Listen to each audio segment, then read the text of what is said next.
Muy buenos días, chavales, bienvenidos a vuestro video podcast favorito de medicina de urgencias en el barro, como siempre desde el barro para los momentos duros en el barro. Hoy arrancamos nueva serie de podcast, una serie que quiero bautizar como los top diferenciales. ¿Y qué pretendo con esto? Pues muy sencillo, quiero ayudaros a pensar bien, ayudarnos a pensar bien, ¿no? Sobre todo quiero que pensemos rápido, porque en urgencias no siempre tenemos tiempo, no siempre hay silencio, no siempre tenemos tranquilidad. Muchas veces lo que tenemos es ruido, presión, colas de pacientes esperando y decisiones que hay que tomar en segundos. Y ahí es donde tenemos un riesgo de fallar.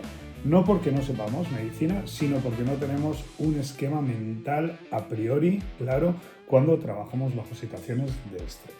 Imaginad la escena, nos llega un papel del triaje, diagnóstico principal, cefalea, y en vez de ir directos al box a ver qué pasa, a ver qué nos cuenta el paciente, a pescar un diagnóstico, que es lo que hacemos muchas veces, lo que quiero con esta serie es que ya de antemano tengamos una lista mental automática, una guía, una lista de qué cosas pueden matar a este paciente, qué cosas pueden dejar secuelas graves, qué cosas se me pueden o no se me pueden escapar. Cuando hablo de cosas me refiero a patologías, diagnósticos diferenciales que tengo sí o sí que tener en cuenta. El error clásico en urgencias no es no saber, es no pensar en ello. Y esto no solo es válido para la cefalea, esto vale para cualquier síntoma principal que aparezca en la hoja de triaje. Me refiero a dolor torácico, disnea, mareo, síncope, diplopia, etcétera, etcétera. Y así con todos los diagnósticos sistémicos que os podáis imaginar. Cada patología, cada síntoma principal de estos tiene sus top diferenciales, sus top miss. Y si tú entrenas a tu cerebro para activarlos, cuando tú lees ese motivo de consulta, vas a entrar en el box jugando una partida completamente diferente. Lo que yo quiero es daros una herramienta práctica, una herramienta de barro para usar en el barro, ¿no? Para que cuando estéis en situaciones de estrés, cuando el monitor pita, cuando tu adjunto te está cosiendo preguntas, cuando la familia te presione, vuestro cerebro ya tenga un esquema previo. Lo que quiero es que no improvisemos, no a ver qué me cuenta el paciente, sino que entremos sabiendo qué tengo que descartar, qué preguntas tengo que hacer, qué exploraciones me puedo olvidar y en qué pacientes tengo que pedir ciertas pruebas y en cuáles otras. Porque la medicina de urgencias no es acumular diagnósticos raros, no es hacerlo extraordinariamente bien, sino es hacer lo ordinario extraordinariamente bien. Es no perder los diagnósticos importantes que no debemos de fallar. Y eso empieza en el momento en que nosotros vemos la hoja del triaje y nos enfrentamos de ese mismo momento, es decir, al paciente, incluso antes de verle la cara al paciente. Vamos a empezar con el primero de la serie, ya os lo he anunciado, vamos a hablar de cefalea y vamos a hacer algo muy concreto. Cuando tú veas cefalea en tu papel de triaje, ¿qué diagnósticos se te tienen que activar inmediatamente en tu cabeza? Vamos a ordenarlos, a jerarquizarlos y vamos a convertir el caos en esquema, porque en el barro o tienes estructura o el barro te traga. Muy bien, chavales, como ya os dije antes, hoy no estamos en una sesión extensa sobre cefaleas. No vamos a hablar de migraña, no vamos a hablar de neuralgias faciales, no vamos a hablar de cefaleas tensional. No vamos a hablar de cuestiones fisiopatológicas raras, sino vamos a hacer un análisis académico completo. Esto es otra cosa, esto es una sesión práctica, es útil para todos aquellos que trabajamos en condiciones de presión. Es una sesión que está enfocada para que cuando nosotros estemos cansados, cuando hay mucho ruido, cuando hay trenecitos de pacientes esperando y el papel de triaje pone cefalea, tengamos un esquema mental claro de cuáles son las formas de trabajo de una cefalea en cualquier paciente, teniendo en cuenta cuáles son los diagnósticos más importantes que tengo que descartar. Como ya os dije, es decir, la clave no se trata de diagnosticar todo, se trata de descartar de manera razonable los diagnósticos más peligrosos. Y para ello necesito saber cuáles son las entidades que cambian el pronóstico de una cefalea, qué datos clínicos las diferencian entre ellas, qué preguntas necesito hacer a mi paciente y qué exploraciones no puedo olvidar. Claro, no es lo mismo una cefalea de meses de evolución en un paciente migrañoso con un perfil típico que una cefalea en trueno. No es lo mismo una cefalea con fiebre, dolor cervical y rigidez de nuca que una fiebre asociada a cefalea en un paciente con gastroenteritis. No es lo mismo un paciente miope que de forma brusca tiene ojo rojo, cefalea y vómitos que un paciente que viene con una cefalea en el territorio del trigémino. Ni es lo mismo tampoco una cefalea en una mujer que toma anticonceptivos que en un varón, por ejemplo, que no los toma. El patrón importa, los detalles importan. Y para ayudarte a estructurarlo, te presento mi regla mental de urgencias para cefalea. Cuidado, ahí va. Samurai HCT. ¿Por qué samurái? Porque yo me imagino siempre a un samurái con un casco en la cabeza que me lleva un poco al dolor de cabeza, entonces en ese sentido lo recuerdo fácil. Y cuando yo veo cefalea en el triaje, pues activo mi samurái HCT, ¿no? Y lo de HCT es por Head CT, ¿no? Que me hace pensar un poco en el escáner. Bueno, cuando viene cefalea, imaginaos, samurái por el casco y HCT del Head CT. Cada letra, ¿vale? Es decir, de esta mnemotécnica enciende un diagnóstico potencialmente grave que no debemos de fallar. Y si en algún momento, durante mi exploración, se enciende alguna de esas luces, significa que no estamos ante una cefalea banal. Vamos a ir desgranando este algoritmo, esta regla mnemotécnica, paso a paso, diagnóstico a diagnóstico. Bien, vamos a empezar con la primera letra de la regla mnemotécnica, la S. La primera S del samurái hace relación a sangrado subaracnoideo. Definitivamente una de las patologías, de las situaciones más letales y más peligrosas que puede tener un paciente con una cefalea, y hay que pensar en ella. ¿Cómo es un sangrado subaracnoideo? Un sangrado subaracnoideo es una cefalea en trueno, una cefalea con un pico de 0 a 10 segundos y siempre relacionada con alguna actividad de tipo, pues estaba haciendo esfuerzos con un gimnasio, cargando con mucho peso, realizando un valsalva o manteniendo relaciones sexuales. Y en ese momento empezó una cefalea que fue de 0 a 10 en cuestión de segundos. Eso, chavales, es una hemorragia subaracnoidea hasta que no se demuestre lo contrario. Si mi paciente con cefalea tiene ese patrón, siempre pensar en hemorragia subaracnoidea. Aquí la clave es el tiempo que ha pasado desde que comenzaron los síntomas. Porque si estamos en las primeras 6 horas, con un TAC normal, se descarta de forma razonable, tiene una buena sensibilidad para descartar sangrado subaracnoideo si estamos en ese periodo de tiempo. Pero si han pasado más de 6 horas y el paciente viene con ese patrón de dolor y un TAC normal, entonces no podemos quedarnos tranquilos porque hay que seguir investigando. Es decir, y ahí la clave es pedir o un angiotac, ¿vale? Para ver si hay alguna zona de sangrado, o pedir una punción lumbar para detectar xantocromía. O sea que la primera S, sangrado subaracnoideo, cefalea en trueno durante algún tipo de actividad, esfuerzo, valsalva, etc. Y aquí es clave si estamos dentro de las primeras 6 horas o después de las 6 horas. Si estamos durante las primeras 6 horas, TAC normal, me la descarta. Si estamos después de las 6 horas, un TAC normal no me lo descarta, hay que seguir investigando, o angiotac o punción lumbar en busca de xantocromía. Bien, vamos a desgranar la segunda letra de nuestra regla mnemotécnica, que es la A. A hace referencia a aorta. Y cuando yo me refiero o relaciono aorta con cefalea, me refiero a una disección de aorta, sobre todo de las arterias cervicales, es decir, la arteria vertebral y la arteria carótida. ¿Eso cuándo ocurre? Pues es una entidad que en términos generales es rara, pero ocurre en personas con antecedentes de algún tipo de latigazo cervical.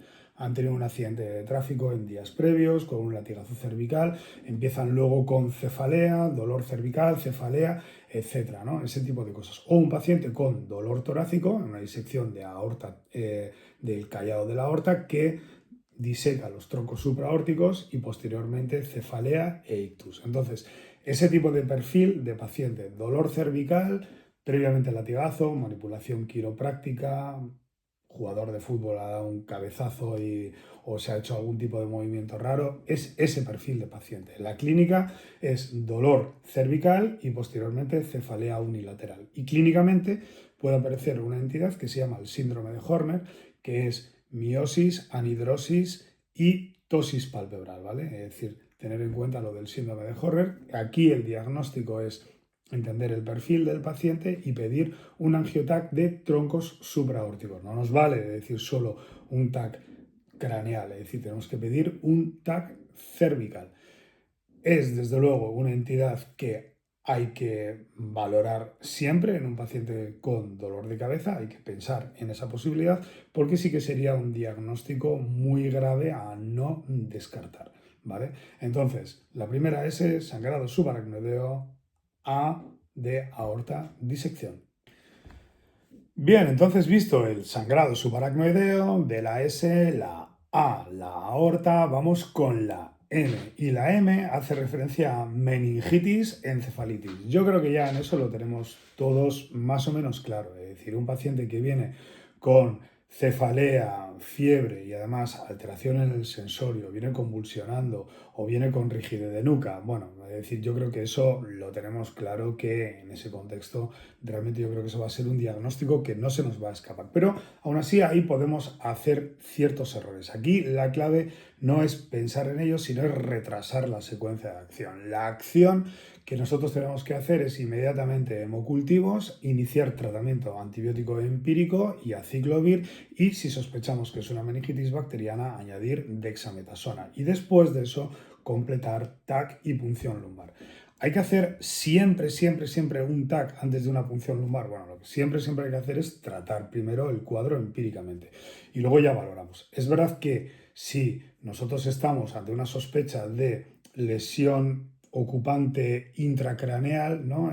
Pues por ejemplo, en un paciente que tiene papiledema, que a lo mejor nosotros no lo vemos con el fondo de ojo, pero si somos finos y podemos hacer una ecografía del nervio óptico, que eso da para otro capítulo, podemos ver si tiene papiledema o no. Si no tiene papiledema, ¿no? Es decir, puedo en un principio saltarme el hacer el TAC. Aunque yo creo que el TAC lo vamos a pedir en la mayor parte de los casos porque lo importante es tratarlo, ¿no? Es decir, si es un paciente desde luego con papiledema, tiene edad avanzada, es decir, tiene un déficit focal, es decir, bueno, alteración del nivel de conciencia, lo más probable es que nosotros le pidamos el TAC y se lo va a pedir un TAC a todo el mundo, con lo cual, bueno, TAC y punción lumbar, ¿no?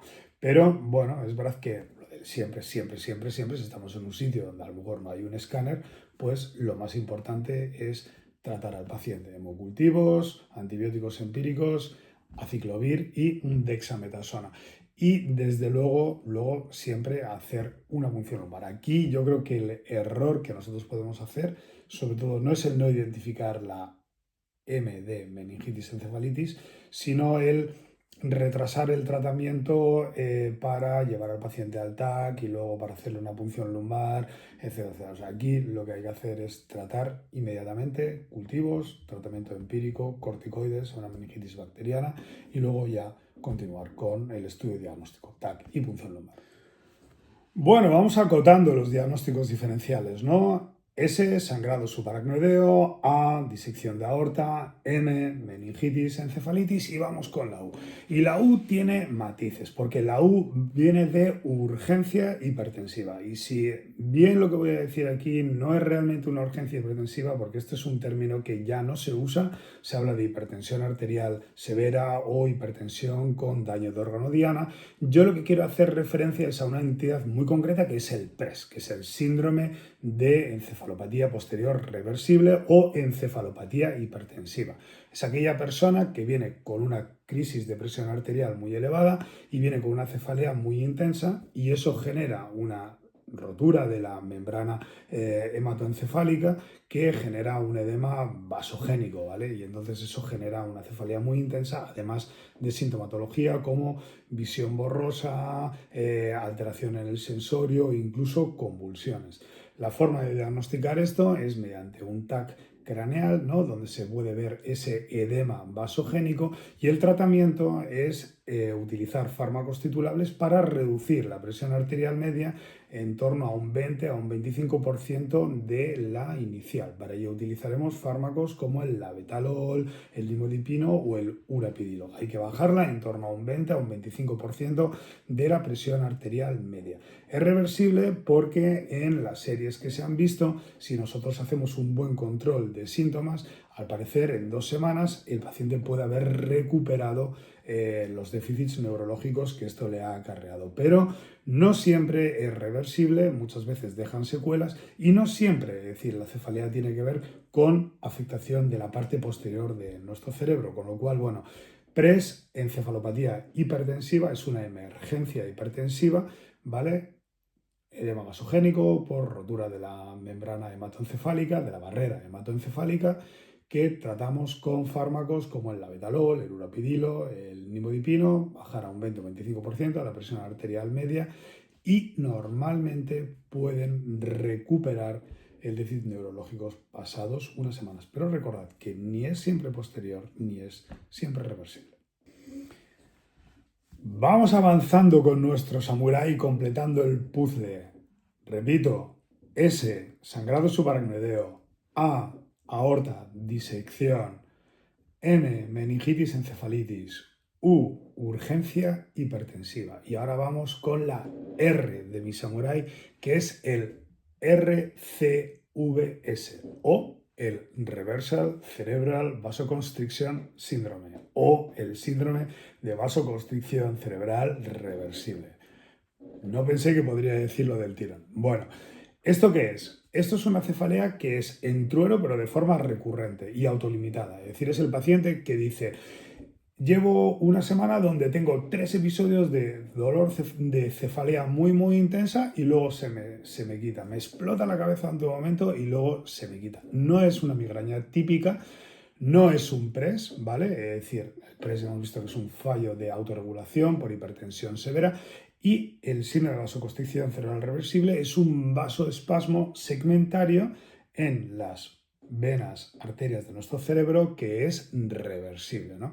En el PRES predomina la hipertensión, sobre todo crisis comiciales y alteraciones visuales, y en el síndrome de vasoconstricción cerebral reversible son varias cefaleas en trueno, es decir, paciente que tiene en una semana o en varios días varios episodios de inicio explosivo, pero de duración autolimitada. Y sobre todo, muy importante, este síndrome, esta vasoconstricción normalmente está desencadenada por algo.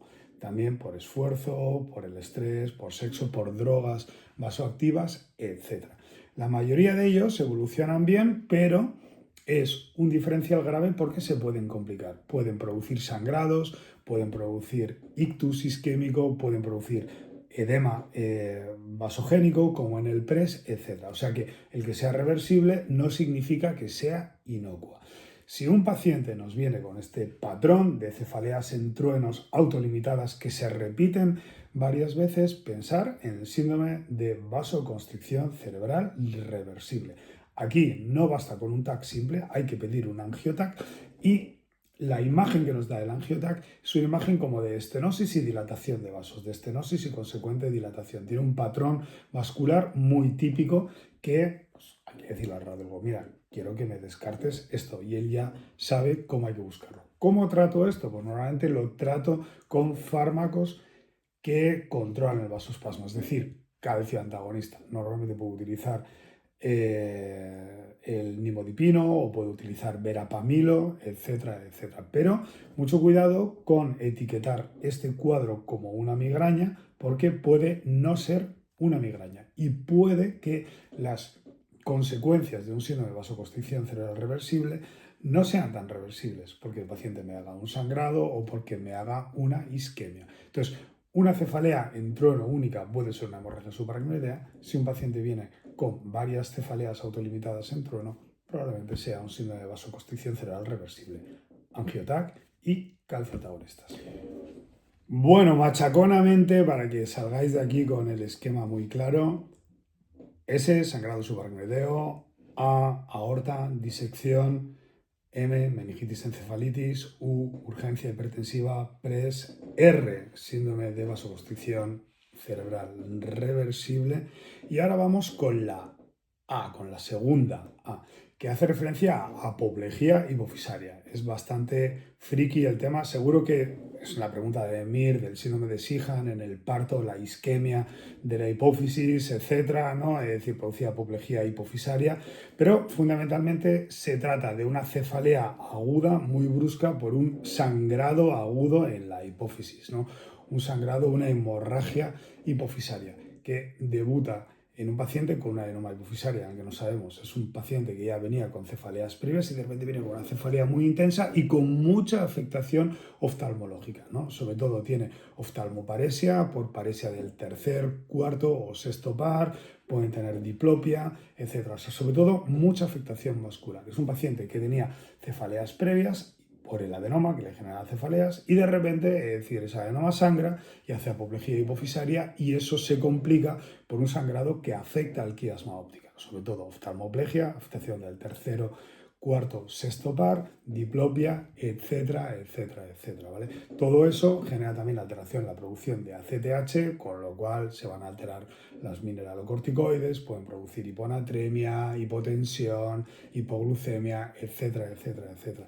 Es muy importante porque puede producir un déficit visual irreversible, puede producir colapso adrenal, hipotensión, shock, alteración del nivel de conciencia. O sea, esto se puede complicar de una forma muy grave. Es decir, pero bueno, que sepáis que la A hace referencia a la apoplejía hipofisaria y que la apoplejía hipofisaria puede producir estas cosas. ¿Cómo lo diagnostico? Pues neuroimagen urgente. Lo ideal sería hacer una resonancia de la silla turca.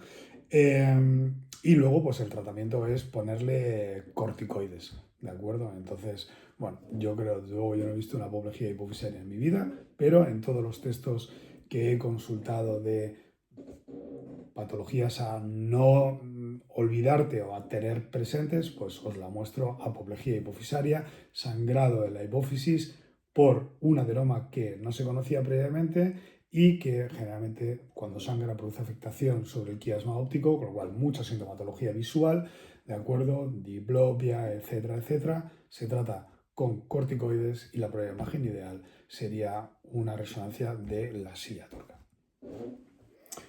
Bueno, ¿cómo vamos hasta ahora? Pues S, sangrado subaracnoideo, A, aorta de disección, M, meningitis encefalitis, U, urgencia hipertensiva, R, síndrome de vasoconstricción cerebral reversible, A, apoplejía hipofisaria y nos queda la última, la I de Samurai. Entonces, la I hace referencia a ictus, pero no es un ictus arterial, es un ictus venoso. Y me refiero a la trombosis de los senos venosos cerebrales. Aquí no es un problema de una oclusión arterial, es un problema del drenaje, no es un problema de la sangre que llega, sino es un problema del drenaje. Se ocluye el sistema venoso, se genera congestión, aumenta la presión intracraneal y entonces eso genera hemorragia y compresión de las estructuras en los senos, sobre todo del sexto par craneal. ¿Cuándo es esto muy típico? Pues en mujeres jóvenes que toman anticonceptivos, sobre todo infecciones en el área ORL, la sinusitis, paciente con sinusitis y viene con cefalea, con oftalmoplegia por afectación del sexto par, pensar en una trombosis de senos venosos, ¿vale? Es decir, yo vi hace no mucho a una mujer con anticonceptivos que tenía una cefalea crónica, que nunca había tenido cefaleas antes, tomaba anticonceptivos y diagnosticamos una trombosis de los senos venosos. Pero también ocurre en gente que tiene infecciones en el área ORL, como sobre todo la sinusitis, ¿vale? Es ese tipo de paciente. El patrón clínico no es una cefalea de entrueno, es una cefalea progresiva, de tiempo de evolución, persistente y sobre todo que empeora, es decir, a lo largo del día, que se asocian con papiledema, alteraciones visuales, diplopia, sobre todo para afectación del sexto par, y suelen ser mujeres jóvenes, tratamiento anticonceptivos, etcétera, etcétera. Eso que no se os pase por alto. La forma de diagnosticar esto no se diagnostica con un TAC simple. Lo que hay que pedir es sobre todo un angiotac en fase venosa, ¿vale? Y entonces en ese angiotac se ve la trombosis de los senos. La forma de diagnosticar esto es anticoagular inmediatamente, se hace con heparina de bajo peso molecular, posteriormente con anticoagulación sistémica durante varios meses. O sea, es el TEP del sistema nervioso central. Y chicos, ahí ya tendríamos nuestro samurái, no tenemos nuestro samurái completo. Ahora nos quedan 3 entidades más y con eso ya resumimos todas aquellas patologías más importantes a descartar de un paciente con cefalea. Habíamos completado el samurái, nos llega ahora el HCT, ¿no? Que me hace pensar en Head CT, pero que cada letra significa una cosa. Y entonces vamos con la primera, que es la H de humo, la intoxicación por monóxido de carbono. Es decir, un paciente que en época de invierno, que tiene un brasero, que tiene cefalea, puede estar intoxicado por monóxido de carbono. Todos hemos visto gente intoxicada por monóxido de carbono, con lo cual eso es una cosa que no nos salta de vista. No voy a explicar mucho cómo se diagnostica, con una gasometría venosa, niveles de carboxiemoglobina alta, ese tipo de pacientes, ¿vale? La cuestión aquí, la clave es pensar en ello, porque el tratamiento que esto requiere, es decir, no requiere ninguna prueba de imagen compleja, sino simplemente ponerle oxígeno en reservorio al 100% y dejad que se pase y que actúe un poquito del tiempo y que la carboxiemoglobina vaya bajando, ¿vale? Entonces pensad, la H de humo, de intoxicación por monóxido de carbono. Bueno, H de humo, C de células gigantes. Chavales, a nadie se nos pasa desapercibido que un paciente que viene con una cefalea puede tener una arteritis de células gigantes. ¿Qué tipo de pacientes son? Son pacientes ya de una edad ya por encima de los 50 años, o sea, es muy raro una arteritis de células gigantes en gente con menos de 50 años, normalmente en torno a los 60, 60 y algo años, la mediana de edad que eso se da, y suele ser dolor en la sien, cefalea unilateral, con síntomas como sobre todo claudicación mandibular, etcétera, y alteraciones visuales. Cuidado porque en el contexto de artritis de células gigantes, cuando existe una pérdida visual, ¿vale? Es decir, la pérdida visual establecida suele ser irrecuperable, con lo cual es muy importante diagnosticarla precozmente. El gold estándar del diagnóstico es una biopsia de la arteria temporal y analíticamente nos podemos acercar porque los reactantes de fase aguda, sobre todo VSG y PCR, suelen estar elevados. Pero, ojo, no existe una correlación entre niveles de VSG y PCR. De hecho, en Neuroophthalmology, en un estudio del año 87, es verdad, se vieron que había pacientes que tenían artritis de células gigante, es decir, con PCR normales y sin embargo con VSG elevadas. O sea que no existe una correlación. Luego, en el 2020, en un artículo de JAMA, que hace un análisis de metaanálisis acerca de qué probabilidad hay, con qué tipo de valores de VSG y PCR, vieron que si tú tienes una VSG por debajo de 40 es muy poco probable decir que tengas una artritis de células gigantes, y vieron que si tienes una PCR por debajo de 2,5 es muy poco probable ese diagnóstico también. Pero realmente no existe una correlación, más bien son ambas complementarias. El tratamiento son corticoides y el diagnóstico es la biopsia de la arteria temporal. Cuando se sospecha, la cuestión es dar corticoides de forma empírica y luego mandar estudiarlo. Entonces, nosotros en urgencias no podemos tener una VSG de urgencias, podemos hacer una PCR. Sí que es verdad que si es un paciente de 60 años con cefalea, con dolor progresivo, es decir, aquí con claudicación mandibular, ¿no? Si nosotros lo enfocamos ahí, desde luego es interesante ponerle un tratamiento con corticoides porque la complicación más temible es que tenga una pérdida de visión que no vaya a recuperar. Y el debate de VSG o PCR, bueno, yo creo que son complementarias, hay que pedir ambas, aunque la VSG la pidamos de forma programada, pedir una PCR. Y sí que es verdad que, según el metaanálisis que se publica en JAMA 2020, una PCR debajo de 2,5 parece que da poca probabilidad de que exista una artritis de células gigantes, si bien sí se han detectado casos de artritis de células gigantes con PCR normal. Entonces, tener en cuenta la C de artritis de células gigantes. Bueno, y vamos ahora con la última, que es la T. Hemos visto la H de humo, la C de células gigantes y la T, que seguro que todos ya habéis adivinado, es la T de tensión ocular. Hablamos de un glaucoma agudo de ángulo estrecho. Esto no es una emergencia neurológica, es una emergencia oftalmológica. Suelen ser pacientes miopes, suelen ser pacientes que se han sometido a cirugía ocular reciente y de repente vienen con un ojo rojo, una pupila midriática, visión borrosa, pérdida de visión y sobre todo cefalea unilateral, vomitando, etc. Yo creo que nadie se le escapa, no es una emergencia para pedir un TAC, es una emergencia para llamar al oftalmólogo. Y mientras tanto, darle acetazolamida vía oral, que es el Edemox, utilizar manitol intravenoso y utilizar timolol en gotas tópicas y llamar al oftalmólogo. Yo creo que cualquiera que haya visto esto, pues no se le va a olvidar nunca, nunca, ¿de acuerdo? Entonces, ahí ya tenemos nuestro Samurai HCT. S, sangrado subaracnoideo. A, aorta, disección. M, meningitis, encefalitis. U, urgencia hipertensiva. R, reversal vasoconstricción síndrome de vasoconstricción cerebral reversible. A, apoplejía hipofisaria. I, ictus venoso. H, humo, intoxicación por monóxido. C, artritis de células gigantes. Y T, tensión ocular. Estos son tus don't miss diagnosis que tienes que hacer ante cualquier paciente con cefalea. Y ahora sí que sí, chavales, hemos acabado la sesión. Esto no era ni mucho menos para asustarte, era para estructurarte. Cuando tengas interiorizado tu Samurai HCT, podrás entrar en el box ante un paciente con cefalea con una lista mental clara. Y entonces sí, cuando hayas descartado lo que es muy peligroso y lo hayas descartado razonablemente, ya podrás pensar en migraña, cefalea tensional, neuralgia facial, etc. Pero nunca al revés.